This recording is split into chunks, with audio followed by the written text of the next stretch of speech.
Assalamualaikum warahmatullahi wabarakatuh. Salam sehat dan semangat selalu. Jumpa kembali dengan Pak Dedi dalam program pembelajaran fisika. Bertanya bukan berarti kalian bodoh. Dengan bertanya kalian menunjukkan kesungguhan untuk maju. Pada kesempatan kali ini kita akan melanjutkan pembahasan kita tentang dinamika gerak lurus bagian yang kedua. Setelah sebelumnya kita membahas tentang konsep dari gaya-gaya yang bekerja pada suatu benda, dilanjutkan dengan hukum Newton tentang gerak lurus. Maka pada bagian ini kita akan melanjutkan dengan penerapan hukum Newton tentang gerak lurus pada permasalahan fisika. Ada beberapa hal yang perlu kalian tempuh dalam penyelesaian permasalahan fisika tersebut. Yang pertama adalah baca dengan baik masalah yang disajikan dan fahami isinya. Yang kedua, data besaran-besaran yang diketahui dan yang akan dicari. 3. Gambarkan diagram bebas bendanya. Tentukan vektor dan arah vektor gaya-gaya yang bekerja pada benda atau pada sistem tersebut. 4. Selesaikan permasalahan tersebut dengan menggunakan rumus-rumus yang sesuai. Tentunya dalam hal ini adalah hukum Newton kedua.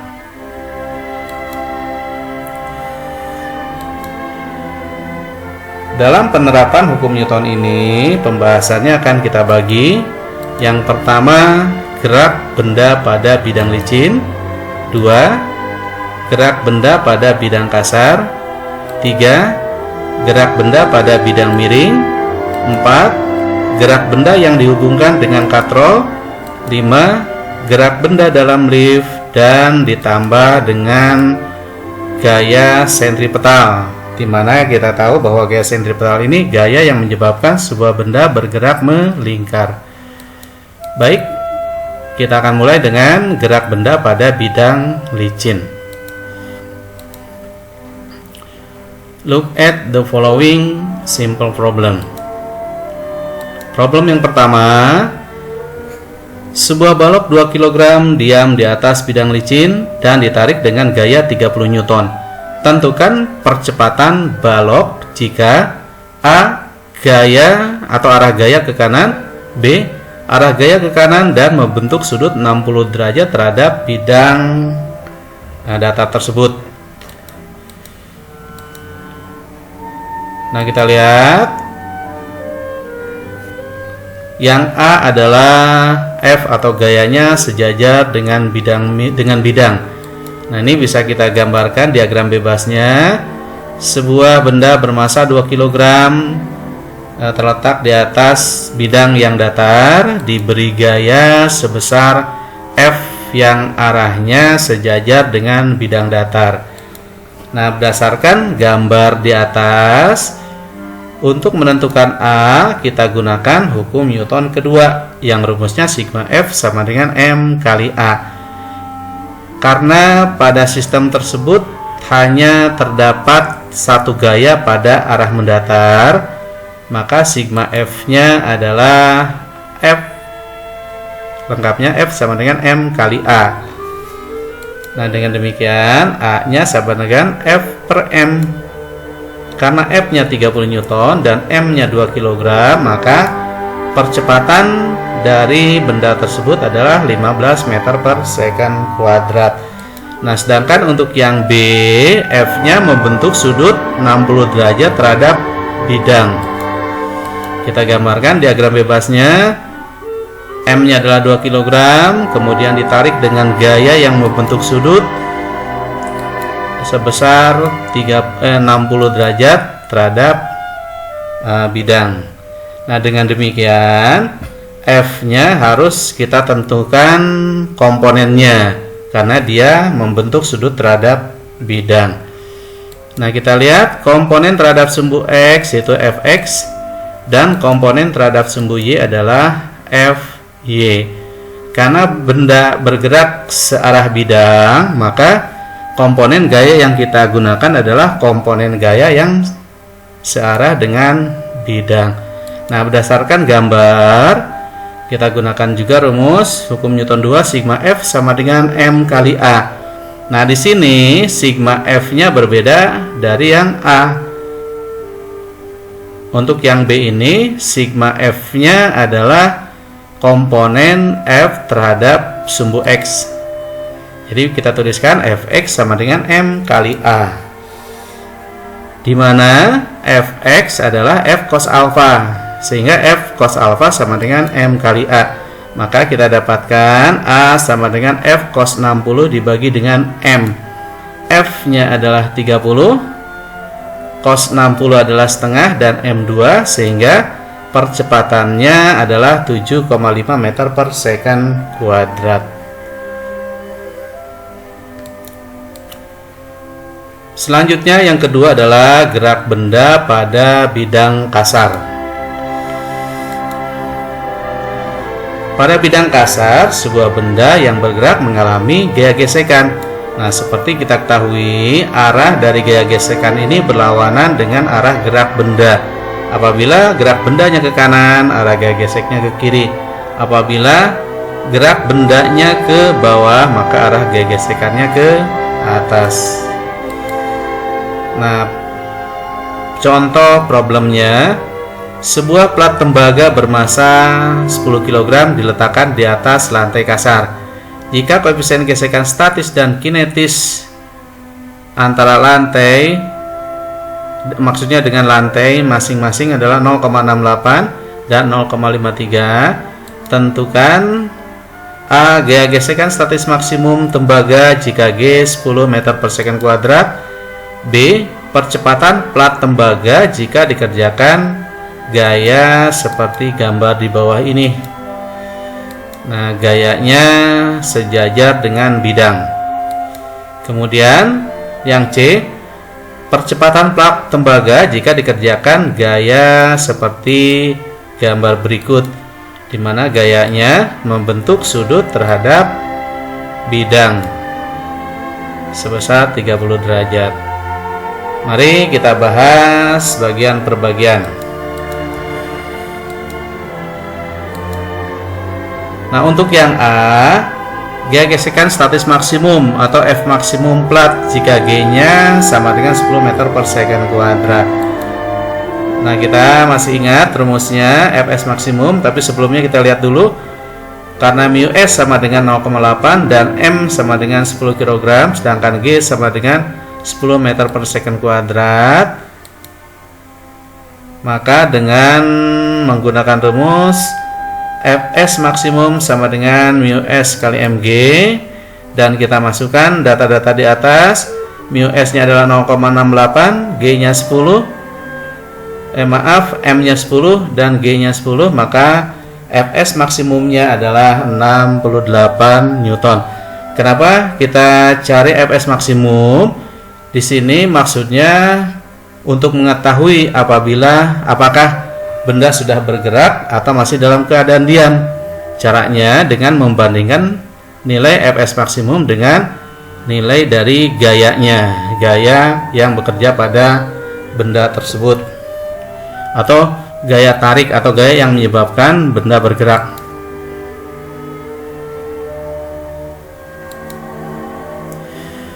Yang B kita lihat percepatan plat jika dikerjakan gaya seperti gambar berikut ini. Nah, ini adalah gambarnya. F-nya sejajar dengan bidang. Nah, karena benda ini berada dalam bidang kasar, maka dia mengalami gaya gesekan. Kenapa di sini FK? Karena benda sudah dalam keadaan bergerak. Dari mana taunya? Nah, kita lihat, kita bandingkan antara F dengan FK, di mana F besar itu adalah 300 Newton dan Fs maksimum adalah 68. Maaf, bukan kita bandingkan dengan FK tapi Fs maksimum. Sekali lagi saya ulangi. Di sini kenapa benda sudah dalam keadaan bergerak? Karena F-nya lebih besar dibanding dengan Fs maksimum. F-nya 300, Fs maksimumnya 68, sehingga benda dalam keadaan bergerak. Nah, di samping kita memiliki gaya-gaya pada arah horizontal, kita pun memiliki gaya pada arah vertikal, di mana gaya pada arah vertikal itu tidak lain adalah gaya berat dengan gaya normal. Nah, untuk menentukan percepatan plat tersebut, kita gunakan rumus hukum Newton 2, sigma F sama dengan M kali A. Di mana di sini sigma F-nya adalah gaya-gaya pada arah horizontal, yaitu F dengan FK. Karena benda bergerak ke kanan, maka F-nya positif, FK-nya negatif. Jadi F min FK sama dengan M kali A. Sedangkan FK itu rumusnya adalah mu K dikalikan mg, sehingga rumus lengkap dari sigma F kali MA sama dengan M min mu K kali mg sama dengan M kali A. Karena yang akan kita cari adalah A, maka A sama dengan F min mu K kali mg per M. Dengan memasukkan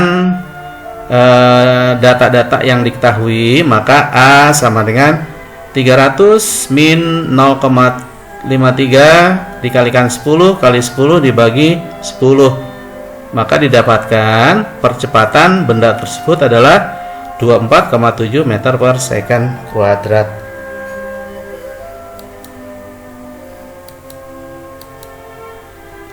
Berikutnya yang C, percepatan plat jika dikerjakan gaya seperti gambar berikut. F-nya membentuk sudut ya terhadap bidang horizontal atau terhadap bidang yang besarnya adalah 30 derajat. Nah, dengan demikian di sini kita bisa mencari komponen F terhadap sumbu X, yaitu Fx sama dengan F cos 30 derajat ya. Nah, kita perhatikan dulu gaya dalam arah mendatar.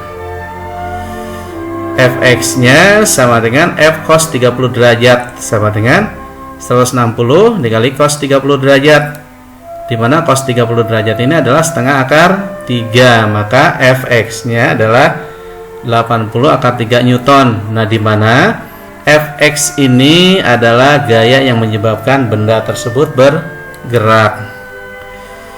Karena Fx sama dengan 80 akar 3 Newton, sedangkan Fs maksimum tadi adalah 68, jadi lebih besar Fx-nya, sehingga percepatannya sudah tidak sama dengan 0 lagi, dia sudah bergerak. Jadi benda sudah dalam keadaan bergerak. Nah, kita perhatikan lagi ini diagram bebasnya, diagram bebas berikutnya. Fx sama dengan F cos 30 seperti tadi, yang besarnya adalah 80 akar 3 Newton. Sedangkan Fy-nya adalah F sin 30. Nah, karena benda berada dalam bidang yang kasar, maka memiliki gaya gesekan kinetis, yaitu Fk, yang arahnya berlawanan dengan Fx. Dan berat dari benda ini adalah mg, kemudian gaya normalnya adalah n. Dengan menggunakan rumus sigma F sama dengan M kali A, di mana sigma F-nya ini adalah Fx min Fk sama dengan M kali A. Fx-nya adalah F cos 30 tadi atau 80 akar 3, sedangkan Fk-nya adalah mu K dikalikan mg min Fy. Nah, ini FK. Untuk menentukan FK ini kita lihat gaya-gaya pada arah vertikal, di mana pada arah vertikal ini terdapat mg, kemudian ada n dan ada Fy, sehingga Fx sama dengan mu K dikalikan dalam kurung mg min Fy sama dengan M kali A. Atau lebih lengkapnya lagi kita tulis Fx maksudnya Fx min mu K dikalikan mg min F sin 30 sama dengan MA, karena Fy ini adalah F sin 30. Selanjutnya A sama dengan Fx min mu K kalikan dalam kurung Mg min F sin 30 dibagi dengan M. Kita masukkan angka-angkanya. Fk nya adalah 80 akar 3, mu K nya 0,53, M nya 10, G nya 10, F nya 160, sedangkan nilai dari sin 30 adalah setengah dibagi dengan 10, sehingga kita peroleh bahwa A nya adalah 127,96 bagi 10, hasilnya 12,796 meter per second kuadrat.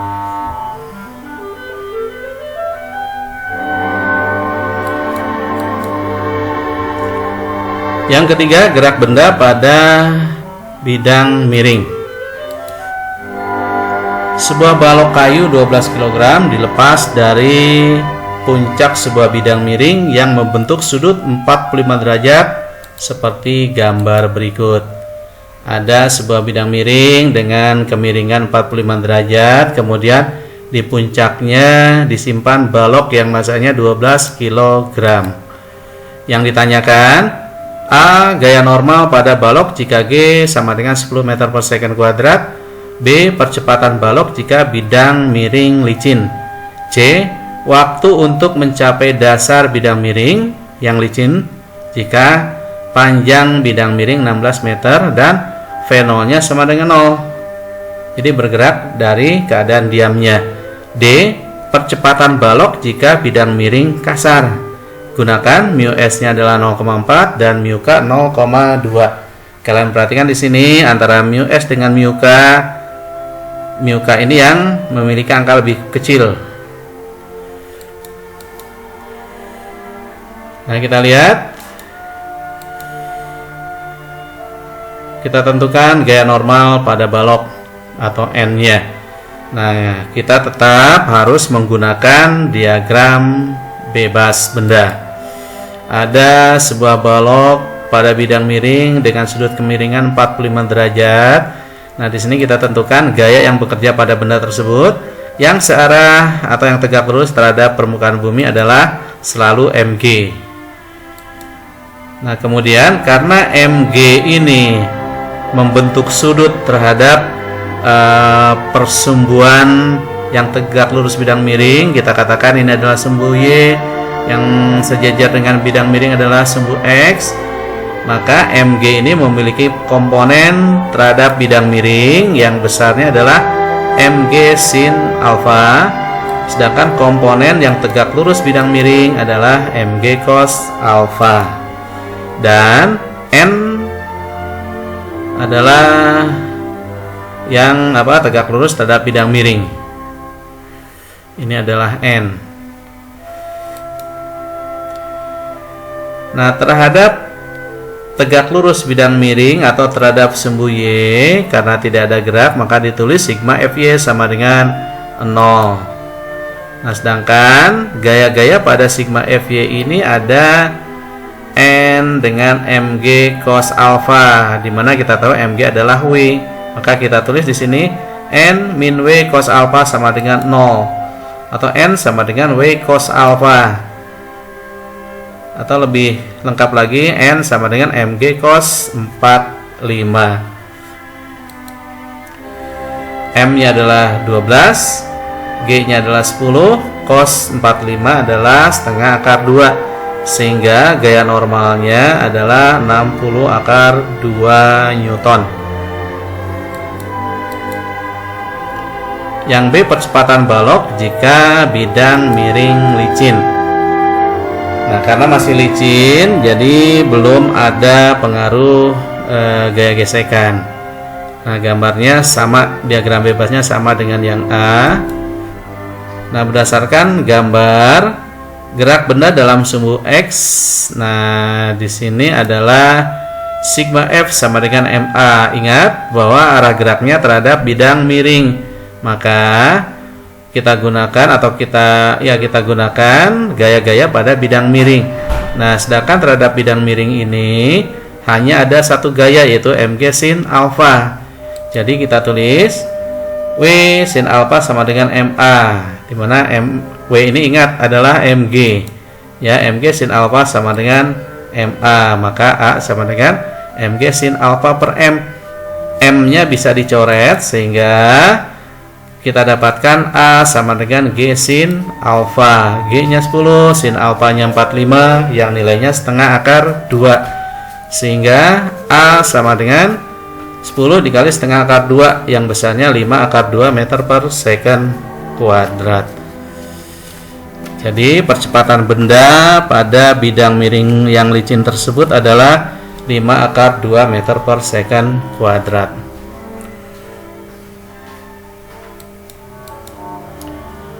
C. Waktu untuk mencapai dasar bidang miring. Nah, ini kalian harus ingat rumus dari gerak lurus berubah beraturan. S sama dengan 10 S sama dengan V0T plus setengah AT kuadrat, di mana S ini adalah panjang bidang miring dari puncak sampai dasar. Karena V0-nya sama dengan 0, S-nya sama dengan 16 meter dan A-nya 5 akar 2 meter per second kuadrat, maka bisa kita tulis T sama dengan akar 2S per A. Ingat, S sama dengan setengah AT kuadrat tadinya kan, karena V0-nya 0. Karena yang akan kita cari adalah T, maka T sama dengan akar 2S per A. Selanjutnya T sama dengan akar 2, karena S-nya 16, A-nya 5 akar 2, maka kita dapatkan T-nya adalah 2,12 second. Jadi waktu yang diperlukan untuk mencapai dasar bidang miring adalah 2,12 second. Berikutnya, percepatan balok jika bidang miring kasar dengan mu S-nya 0,4 dan mu K-nya 0,2.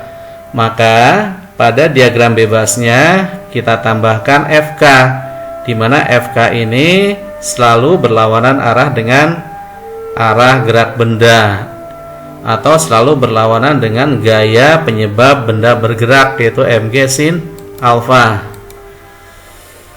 Nah, ini diagram bebasnya. Nah, dari diagram bebas di atas, gaya gesekan statis maksimumnya adalah Fs sama dengan mu S kali N, di mana mu S-nya adalah 0,4, N-nya sudah diketahui, sudah dicari 60 akar 2. Maka koefisien maka gaya gesekan statis maksimumnya adalah 24 akar 2 Newton.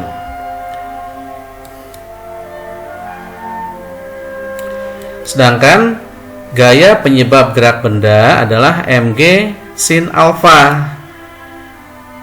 M-nya adalah 12, G-nya 10, sin alfa 45 yang nilainya setengah akar 2. Dengan demikian Fx-nya adalah 60 akar 2 Newton, atau Mg sin alfanya adalah 60 akar 2 Newton. Kemudian kita bandingkan dengan gaya gesekan statis maksimum, yaitu 24 akar 2 Newton. Masih lebih besar Mg sin alfa, masih lebih besar gaya penyebab gerak benda. Nah, dengan demikian disimpulkan bahwa benda sudah dalam keadaan bergerak.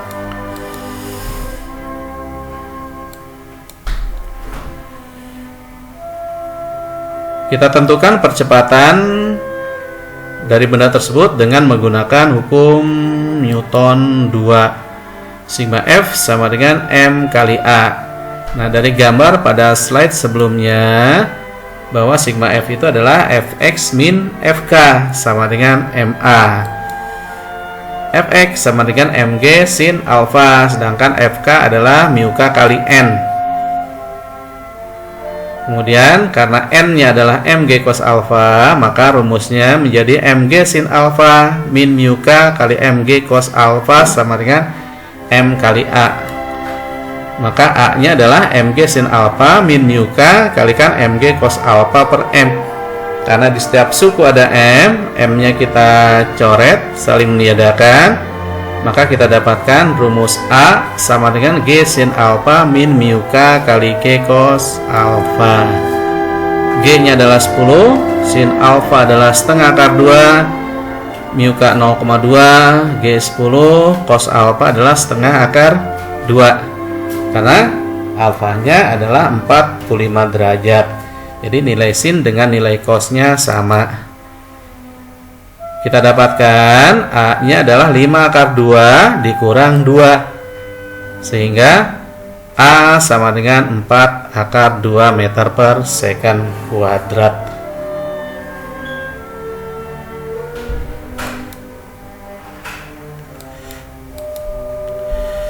Yang keempat, gerak benda yang dihubungkan dengan katrol. Hukum Newton dapat digunakan untuk memecahkan masalah gerak benda yang dihubungkan dengan katrol. Tapi katrol yang digunakan kita anggap sebagai katrol yang licin dan tidak bermassa. Nah, contohnya dua balok M1 4 kg dan M2 6 kg dihubungkan dengan tali melalui katrol seperti terlihat pada gambar. Jika kedua balok itu dilepas, tentukan percepatan kedua balok jika G sama dengan 10 meter per second kuadrat. Nah, kita lihat gambarnya. Ini ada balok yang dihubungkan dengan tali melalui katrol. Yang sebelah kiri yang lebih kecil adalah M1, yang sebelah kanan adalah M2.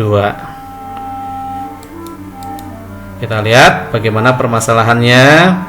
Seperti sebelumnya dikatakan, kita cari data yang diketahui dan ditanyakan, kemudian kita gambarkan diagram bebas bendanya. Dalam katrol licin tetap berlaku hukum Newton 2. Nah, kalian perhatikan dulu gambarnya di sini ya. Di sini ada M1. M1 memiliki berat yang arahnya ke pusat bumi sebesar M1 kali G. Nah, karena ditarik dengan tali melalui sebuah katrol, maka di sini dari M1 bekerja tegangan tali arahnya ke atas, dari katrol juga bekerja tegangan tali arahnya ke bawah. Demikian pula pada massa 2. Massa 2 ini memiliki berat sebesar 2 mg yang arahnya ke pusat bumi. Nah, dari M2 ini bekerja tegangan tali arahnya ke atas sebesar T, juga bekerja tegangan tali berasal dari katrol yang besarnya juga T.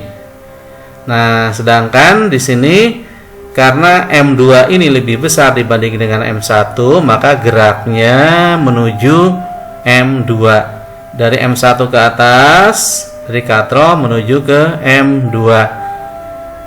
Karena bendanya ada 2, maka hukum Newton 2 nya ini kita tulis sigma F sama dengan M1 plus M2 kali A. Kemudian kita padukan gayanya. Kalian perhatikan arah dari gaya. Yang searah dengan gerak kita beri tanda positif, yang berlawanan kita beri tanda negatif. Nah, seperti di sini M2 kali G ini searah dengan A, maka M2 kali G-nya positif. Nah, sedangkan T dari M2 karena arahnya ke atas negatif dan dari katrol arahnya ke bawah berarti positif. Demikian pula pada M1. Pada M1 tegangan tali dari M1 arahnya ke atas berarti dia positif, dari katrol berarti negatif. Jadi kita tulis min T1 plus T2 dikurang dengan M1 kali G, karena M1 kali G ini berlawanan dengan A. Nah, karena tegangan talinya berasal dari tali yang sama, maka pada setiap bagian tegangan tali ini saling meniadakan karena memiliki besar sama, arahnya berlawanan. Selanjutnya kita cukup menuliskan M2 kali G min M1 kali G sama dengan M1 plus M2 kali A dengan mencoret T, karena T-nya berpasang-pasangan yang besarnya sama, arahnya berlawanan sehingga saling meniadakan. Karena yang akan kita cari adalah A, maka A sama dengan M2 min M1 dibagi M1 plus M2 kali G. Kemudian kita masukkan angka-angkanya. M2 nya adalah 6, M1 nya adalah 4, maka A sama dengan 6 min 4 dibagi 6 plus 4 kali 10. yang besarnya adalah 2 meter per second kuadrat, arahnya ke menuju M2.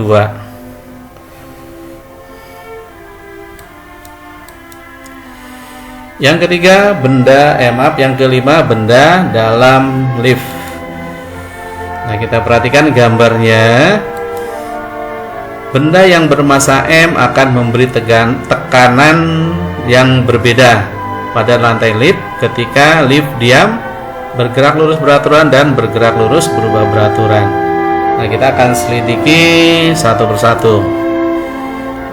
Kita lihat, benda yang masanya 100 kg berada dalam lift.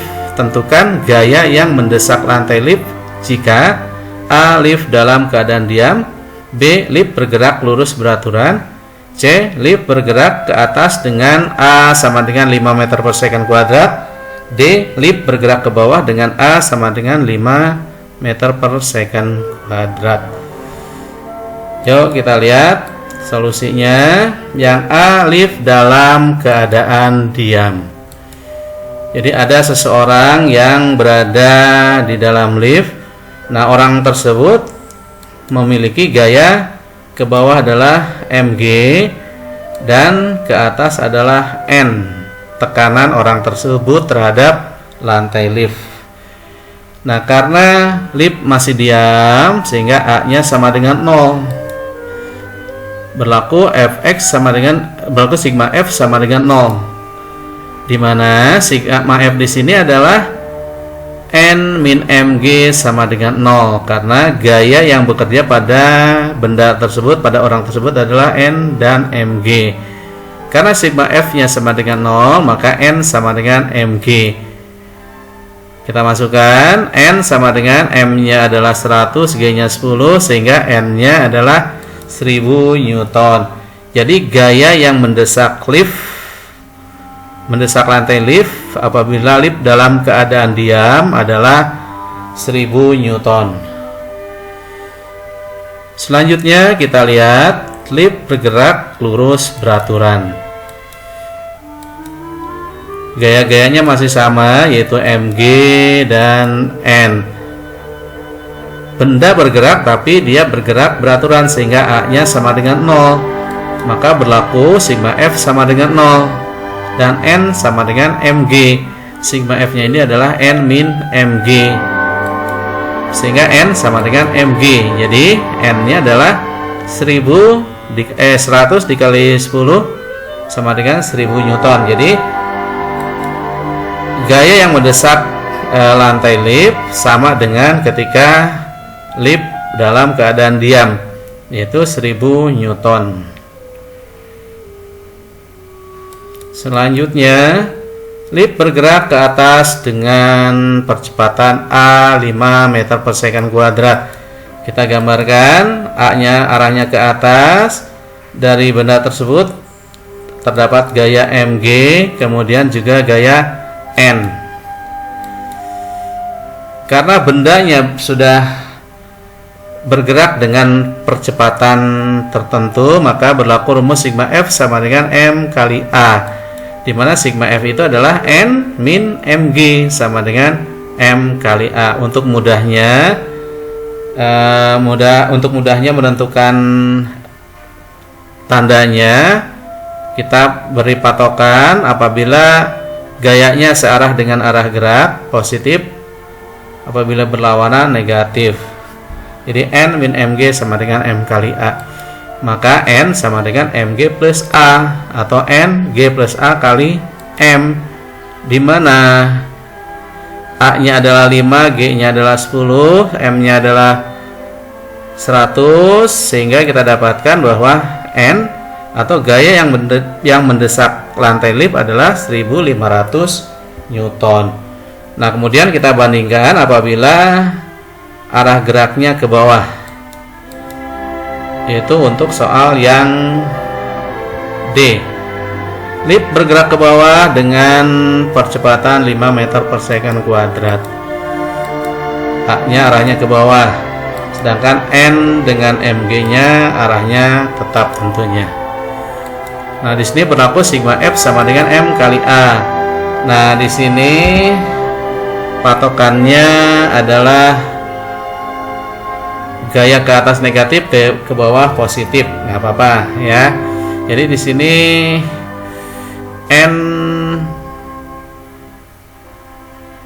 n-nya negatif karena di samping karena n-nya ini berlawanan dengan a ya. Maaf, n-nya ini berlawanan dengan a sehingga n-nya negatif, mg-nya positif. Maka n sama dengan mg min ma. Jadi n sama dengan mg min a. Sehingga n-nya adalah 100 dikali 10 min 5 sama dengan 500 Newton. Jadi gaya yang mendesak lantai lift adalah 500 Newton. Berbeda ketika bendanya bergerak ke atas. Berikutnya kita singgung sejenak tentang gerak melingkar. Setiap benda yang bergerak melingkar ini selalu mengalami percepatan sentripetal yang arahnya menuju pusat lingkaran. Nah, percepatan sentripetal tersebut ini disebabkan oleh sebuah gaya yang mengarah ke pusat lintasan dan tegak lurus terhadap kecepatan linier. Nah, gaya tersebut dinamakan gaya sentripetal.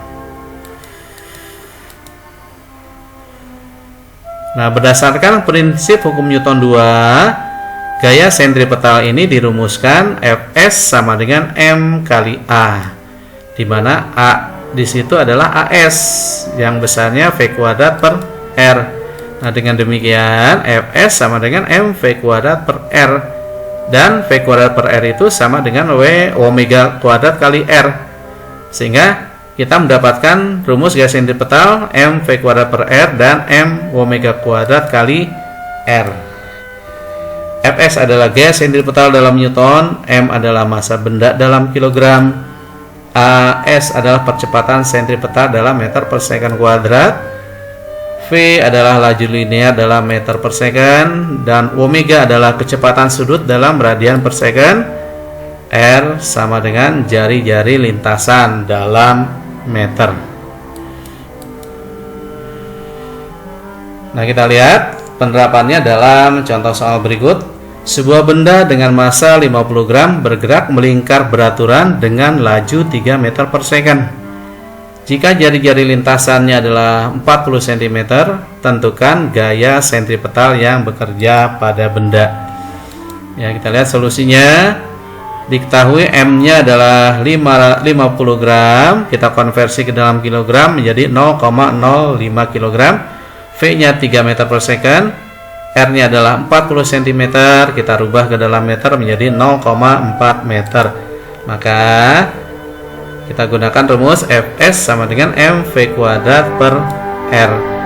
M-nya adalah 0,05, V-nya adalah 3 dikuadratkan, R-nya adalah 0,4, sehingga gaya sentripetalnya adalah 1,125 Newton.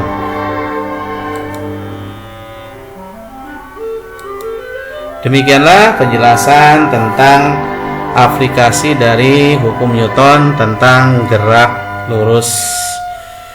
Nah, terima kasih. Semoga penjelasan ini menjadikan kalian lebih memahami tentang dinamika gerak lurus.